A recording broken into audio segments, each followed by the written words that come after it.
Assalamualaikum warahmatullahi wabarakatuh. Yang terhormat, Kak Dadang dan Bu Elia selaku dosen pengampu mata kuliah pengelolaan pendidikan dan teman-teman semua yang saya banggakan. Sebelumnya, di sini kami kelompok 1 akan mempresentasikan hasil diskusi kami tentang wawasan dasar pengelolaan pendidikan. Nah, sebelumnya perkenalkan di sini ada saya Adila Samolida dan rekan saya Maya Olivia Firdaus, Dan saya Chandra Erlangga. Nah, untuk pembahasan pertama akan dijelaskan oleh izin tentang Abdul Ali. Di sini saya akan menjelaskan tentang pengertian pengelolaan pendidikan.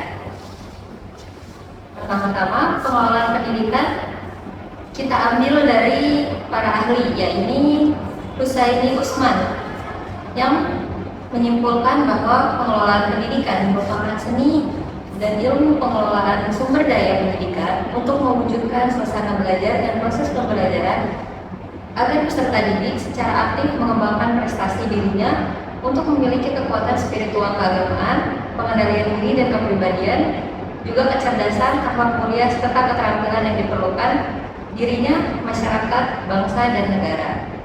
Lalu ada pengertian yang kedua, yaitu dari Bush, yang berbunyi Educational management is a field of study and practice concept with operation of educational organism. Yang artinya, pengelolaan pendidikan adalah bidang studi yang berfokus pada operasi pengorganisasian pendidikan. Lalu, dapat disimpulkan kalau pengelolaan pendidikan merupakan serangkaian aktivitas merencanakan, pengorganisasian, memotivasi, mengendalikan, serta mengembangkan seluruh upaya di dalam mengatur serta mendayagunakan sumber daya manusia, sarana, serta prasarana untuk mencapai tujuan pendidikan. Lalu, ada pengembangan pengelolaan pendidikan secara singkat. Di sini, pengelolaan pendidikan bermula dari cita-cita bangsa, yaitu yang tercantum pada Undang-Undang Dasar 1945 yang menginginkan untuk kecerdasan kehidupan bangsa, lalu berkembang dengan prinsip manajemen modern seperti perencanaan, pengorganisasian, hingga evaluasi. Hingga kini, ruang lingkupnya semakin luas, mencakup kurikulum, peserta pendidik, tenaga pendidik, sarana prasarana, keuangan, dan hubungan dengan masyarakat. Regulasi seperti Peraturan Pemerintah Nomor 32 Tahun 2013 dan Permendikbud Nomor 137 Tahun 2014 menegaskan bahwa pengelolaan sebagai standar nasional pendidikan dengan pendekatan manajemen berbasis sekolah yang menekankan kemandirian, partisipasi, keterbukaan, dan akuntabilitas, yang intinya pengelolaan pendidikan adalah kunci utama untuk meningkatkan mutu pendidikan dan membangun sumber daya manusia yang unggul. Selanjutnya ada landasan-landasannya. Di sini ada 4 landasan. Yang pertama, landasan filosofis. Landasan filosofis manajemen pendidikan berakar dari pada pemikiran tentang hakikat pendidikan itu sendiri. Dalam hal ini dipandang sebagai sarana untuk membentuk manusia secara utuh, bukan hanya sebagai alat untuk mencapai tujuan ekonomi atau sosial semata. Lalu yang kedua, ada landasan yuridis seperti yang sudah disebutkan sebelumnya. Ada dalam Undang-Undang Nomor 20 Tahun 2003 tentang Sistem Pendidikan Nasional. Lalu ada Peraturan Pemerintah Nomor 32 Tahun 2013 dan Permendikbud Nomor 137 2014. Yang ketiga adalah landasan teoritis, yaitu landasan teoritis yang terbagi menjadi 6 teori. Yang pertama ada teori manajemen klasik yang menekankan efisiensi, standarisasi, serta fungsi manajemen. Yang kedua adalah teori perilaku organisasi, yaitu tentang kepemimpinan efektif dan budaya organisasi yang positif. Lalu yang ketiga ada teori sistem. Pendidikan dipandang sebagai sistem saling terkait yang terdiri dari input, proses, output, dan feedback. Lalu yang ketiga yang keempat, ada kontingensi, yaitu efektivitas strategi manajemen bergantung pada kondisi sekolah, budaya organisasi, dan lingkungan eksternal. Yang kelima, ada human relation, yaitu hubungan interpersonal dan kepuasan kerja. Lalu yang terakhir, ada perubahan organisasi, yaitu perubahan yang efektif membutuhkan visi yang jelas, komunikasi, keterlibatan semua pihak yang terkait. Dan yang terakhir adalah dasar praktis, yaitu prinsip yang meliputi kebijakan kurikulum yang adaptif, standar nasional sebagai acuan kualitas, serta menerapkan praktik terbaik seperti pembelajaran personal dan umpan balik efektif. Teknologi dan pengelolaan sumber daya manusia berperan sangat penting dalam meningkatkan mutu pendidikan, sementara evaluasi dan monitoring memastikan perbaikan yang berkelanjutan. Untuk materi selanjutnya akan dilakukan oleh teman saya. Nah, kemudian ada fungsi pengelolaan pendidikan. Nah, selanjutnya ada fungsi pengelolaan pendidikan. Fungsi pengelolaan pendidikan memiliki beberapa pendapat menurut para ahli, tergantung pada latar belakang, kondisi organisasi, pandangan dunia mereka, serta dinamika kehidupan yang terus-menerus berubah. Nah, secara umum, perbedaan-perbedaan tersebut memiliki titik temu.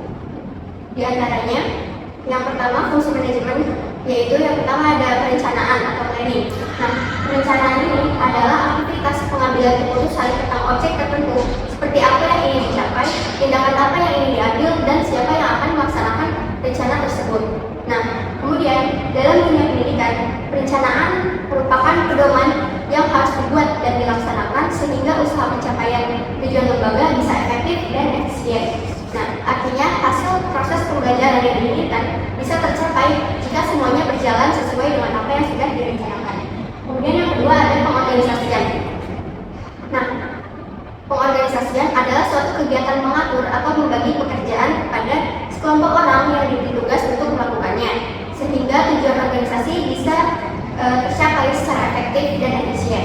Nah, dalam pendidikan juga bisa berjalan dengan baik jika semua anggota organisasinya bisa bekerja sama dengan baik. Maka dari itu perlu adanya pembagian tugas yang jelas antara kepala sekolah, guru, staf, pegawai administrasi, dan sebagainya. Kemudian yang ketiga ada pergerakan. Nah, pergerakan adalah salah satu fungsi manajemen yang berfungsi untuk merealisasikan hasil dari apa yang sudah direncanakan dan diorganisasikan. Nah, penggerakan itu mencakup kepemimpinan, motivasi, dan komunikasi supaya bisa mempengaruhi seseorang agar tujuan organisasi bisa tercapai. Nah, kepemimpinan berfungsi sebagai memberi arahan dan keputusan, motivasi untuk menggerakkan individu, dan komunikasi sebagai sarana untuk menjalin hubungan. Nah, pastinya dalam pendidikan ini ketiganya memiliki peranan yang penting. Contohnya ketika seorang guru perlu memberikan instruksi kepada siswanya agar komunikasi yang terjadi bisa terjalan secara efektif dan efisien. Nah, kemudian ada motivasi dan mencapai semangat belajar sehingga tercipta lingkungan belajar yang optimal. Kemudian yang terakhir ada pengawasan. Pengawasan adalah proses pengamatan suatu kegiatan operasional. Hal itu dilakukan untuk menjalin bahwa semua kegiatan terlaksana sesuai dengan kebijakan, strategi, rencana, dan program yang telah ditetapkan. Nah, dalam pendidikan, pengawasan juga sangat penting untuk memastikan bahwa semua kegiatan berjalan sesuai dengan apa yang sudah ditentukan. Nah, proses pengamatan melibatkan penilaian, kurikulum, metode pelajaran, dan pencapaian siswa. Nah, dengan adanya pengawasan yang baik, maka pihak sekolah pun bisa mengidentifikasi masalah-masalah yang muncul, perbaikan apa yang harus dilakukan, sehingga kualitas pembelajaran bisa terus ditingkatkan. Kemudian ada prinsip pengelolaan pendidikan. Nah, prinsip manajemen adalah pernyataan mendasar yang menjadi pedoman untuk mencapai keseimbangan terbaik dalam proses pencapaian tujuan sebaik-baiknya. Nah, menurut Henry Fayol mengemukakan prinsip-prinsip manajemen menjadi 14 bagian, yaitu ada asas pembagian kerja, di mana pembagian kerja memiliki peranan yang sangat penting karena dapat memperoleh hasil kerja yang baik sesuai dengan keahlian masing-masing. Misalnya kepala sekolah, guru, pegawai, dan lain sebagainya. Kemudian yang kedua ada asas wewenang dan tanggung jawab. Nah, semua komponen baik kepala sekolah, guru, dan sebagainya itu memiliki wewenang dan tanggung jawab masing-masing sesuai dengan tujuan pendidikan. Yang ketiga ada asas disiplin. Nah, disiplin di sini dilakukan oleh semua anggota sekolah agar tujuan yang diinginkan tercapai dengan menaati peraturan-peraturan yang sudah disepakati sebelumnya. Yang keempat ada asas kesatuan perintah. Nah, perintah berada di tingkat pimpinan tertinggi, yaitu kepala sekolah. Kemudian yang kelima ada asas kesatuan jurusan atau arah. Semua bidang dalam sekolah, baik kepala sekolah maupun wakil, mesti ada tugas yang berbeda-beda, tetapi tetap diarahkan pada satu tujuan bersama, yaitu mencerdaskan peserta didik dan meningkatkan mutu pendidikan. Yang keenam adalah kepentingan umum di atas kepentingan pribadi. Nah, kepentingan sekolah harus diutamakan daripada kepentingan pribadi, baik oleh kepala sekolah maupun guru. Kemudian yang ketujuh ada asas pembagian gaji yang wajar. Nah, prinsip ini didasarkan pada upah yang harus sesuai dan ditingkatkan dan tingkat kesulitan pekerjaannya. Nah, upah harus adil sesuai dengan tugas, jabatan, dan beban kerja. Tapi sayangnya di Indonesia prinsip ini tidak berjalan sesuai apa yang diharapkan. Yang kedelapan ada asas pemusatan wewenang. Nah, maksud dari adanya pusat kekuasaan yang jelas. Di sini kepala dinas yang memberikan wewenang dan bertanggung jawab kepada kepala sekolah. Kemudian kepala sekolah memberikan wewenangnya kepada wakil dan seterusnya. Kemudian ada asas hierarki. Tugas dan wewenang yang diberikan secara bertingkat sesuai dengan kapasitas jabatannya. Kemudian ada asas keteraturan. Pada prinsip ini, setiap orang ditempatkan sesuai dengan keahlian yang dimiliki. Yang ke-11 ada asas keadilan. Hak, kewajiban, dan sanksi yang diberikan harus secara adil dan proporsional sesuai dengan jabatan dan tingkatan kesalahannya. Kemudian ada asas inisiatif. Pimpinan memberi ruang bagi anggota untuk berinisiatif dan kreatif, namun tetap jalan sesuai dengan visi misi sekolah. Kemudian ada asas kesatuan. Nah, semua komponen sekolah harus bisa bekerja sama dan bersatu demi tujuan sekolah. Yang terakhir ada asas kestabilan masa jabatan. Nah, perlu adanya kondisi kerja yang nyaman dan stabil sehingga guru, siswa maupun pegawai yang lain dapat menjalankan tugas dengan sebaik-baiknya. Cukup sekian dari saya, akan dilanjutkan oleh Kak.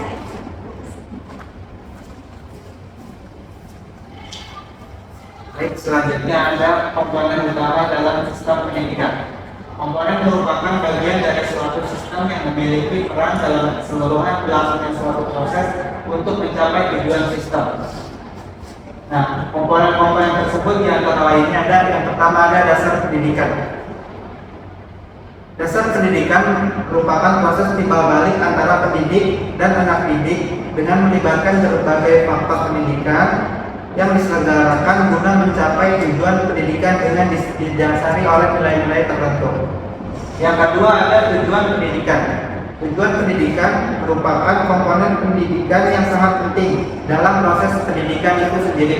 Yang ketiga ada pendidik dalam Undang-Undang Nomor 20 Tahun 2023 mengemukakan bahwa tenaga profesional yang bertugas merencanakan dan melaksanakan proses pembelajaran, menilai hasil pembelajaran, melakukan pembimbingan dan pelatihan, serta melakukan penelitian dan pengabdian pada masyarakat, terutama bagi pendidik di perguruan tinggi.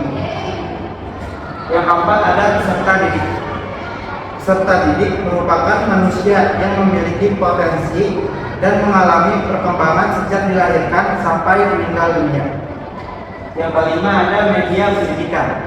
Media pendidikan merupakan segala sesuatu yang bisa digunakan sebagai alat, metode, atau teknik untuk mempermudah komunikasi dan interaksi antara pendidik dan peserta didik dalam proses pembelajaran. Yang keenam ada materi dan metode atau isi atau kurikulum. Berdasarkan tujuannya sebelumnya, guru harus menetapkan materi pendidikan yang akan dipelajari peserta didik dan materi tersebut harus yang relevan. yang diberikan sesuai dengan tujuan pendidikan yang mengandung nilai-nilai sesuai dengan pandangan hidup bangsa. Yang terakhir ada lingkungan pendidikan. Wasti Sumanto tahun 1984 mengungkapkan bahwa lingkungan mencakup segala material dan stimuli dalam dan di luar diri individu, baik yang bersifat fisiologis, psikologis maupun sosial kultural.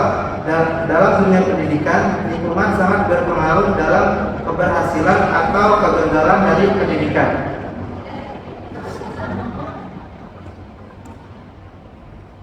Selanjutnya ada peran pengelolaan dalam pendidikan. Pengelolaan dalam pendidikan sangat penting supaya semua aktivitas di sekolah atau lembaga pendidikan bisa berjalan lancar dan tujuan pendidikan dapat tercapai dengan baik.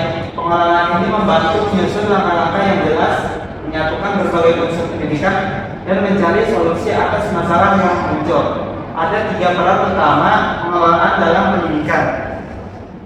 Yang pertama yaitu mengatur dan mengarahkan kegiatan agar tujuan pendidikan tercapai. Mulyasa tahun 2011 menyatakan bahwa manajemen pendidikan bertujuan untuk menciptakan proses belajar yang efektif melalui pengelolaan sumber daya pendidikan secara optimal. Pengaturan kegiatan yang terarah akan membantu setiap elemen pendidikan menjalankan perannya dengan baik, sehingga tujuan pendidikan seperti penguasaan kompetensi, pembentukan karakter, dan pengembangan potensi peserta didik dapat tercapai. Yang kedua ada mengintegrasikan komponen-komponen pendidikan. Menurut Suryo Subroto tahun 2004, pengelolaan pendidikan yang efektif adalah pengelolaan yang mampu menghubungkan semua komponen pendidikan agar bekerja dalam satu sistem yang terordinasi. Tanpa integrasi yang baik, proses pembelajaran bisa menjadi timpang dan tidak efisien. Yang terakhir ada mengatasi hambatan dalam proses pendidikan. Sagala tahun 2007 menekankan bahwa manajemen strategik dalam pendidikan diperlukan untuk mengidentifikasi, menganalisis, dan menyelesaikan masalah-masalah yang menghambat pencapaian mutu pendidikan. Oleh karena itu, pengelola pendidikan harus mampu merancang strategi dan inovasi untuk mengatasi setiap hambatan agar proses pembelajaran tidak terganggu dan tujuan tetap tercapai.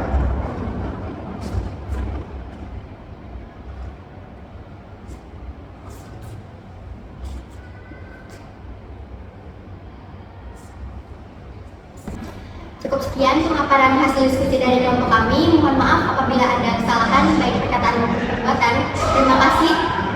Wassalamualaikum warahmatullahi wabarakatuh.